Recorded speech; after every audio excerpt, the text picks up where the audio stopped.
Have you ever had difficulty just spelling?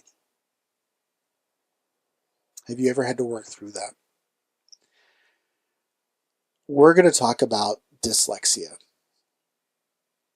So dyslexia, and those who are dyslexic are defined as those with a learning disability that causes difficulty in word recognition, spelling, and reading comprehension.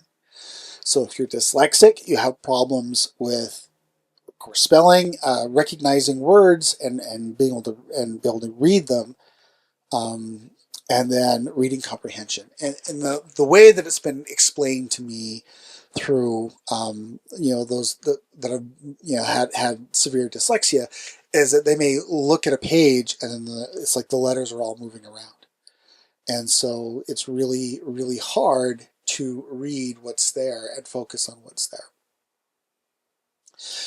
It can also express with a difficulty in hand-eye coordination, and it may have issues with concentration and focus.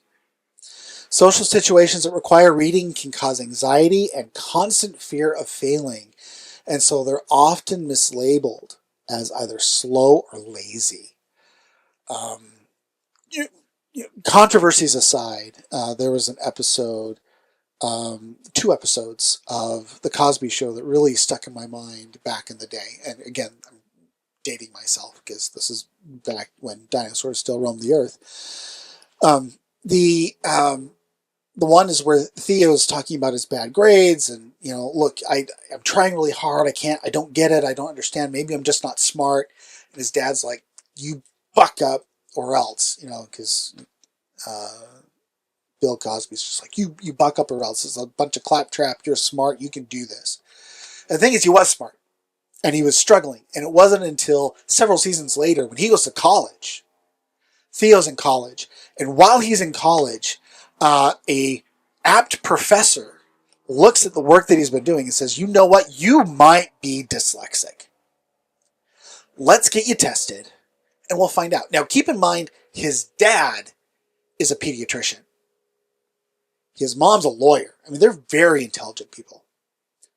And his dad's a pediatrician, and this is something that pediatricians often may, doctors at least may look at. Maybe not pediatricians because they're dealing with little kids and whatnot. And so, learning disabilities and reading and stuff like that is always going to be challenging up until age 5.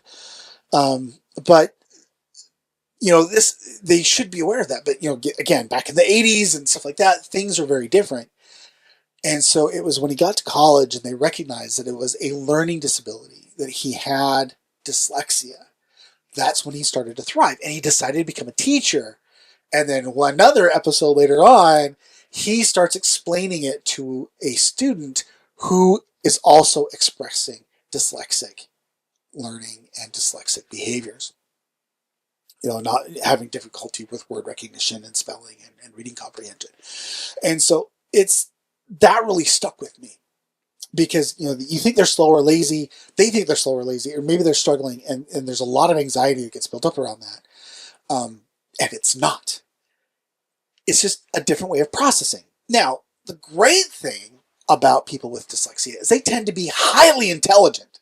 And once their condition's managed and compensatory techniques are put into place, they can more easily see the big picture than others, and they can process information just as well or better than others once they're able to compensate for their dyslexia. And because they see the big picture, they can see that larger context, they are excellent at spatial reasoning and can see three-dimensional spaces easier. They also can see interconnected relationships and remember facts and experiences for narrative reasoning, and can reason well with incomplete or fluid information because they're used to processing incomplete or fluid information because that's the way dyslexia is. So because their brain's already doing that, they can work in those types of scenarios and make excellent reasoning. And they work through facts, they work through stories, they work through stuff like that. Oral traditions are very, very beneficial for folks who are dyslexic. So hopefully this is very helpful. If you have any questions or any comments, please post it down in the comments below. I'd love to hear from folks who are dyslexic and how they view their benefits and struggles. And if you want to post it anonymously, I think you can post it anonymously. But I'd love to hear from your side kind of how things are working. And then don't forget to hit like and subscribe if you like what you're seeing, and enjoy your learning journey.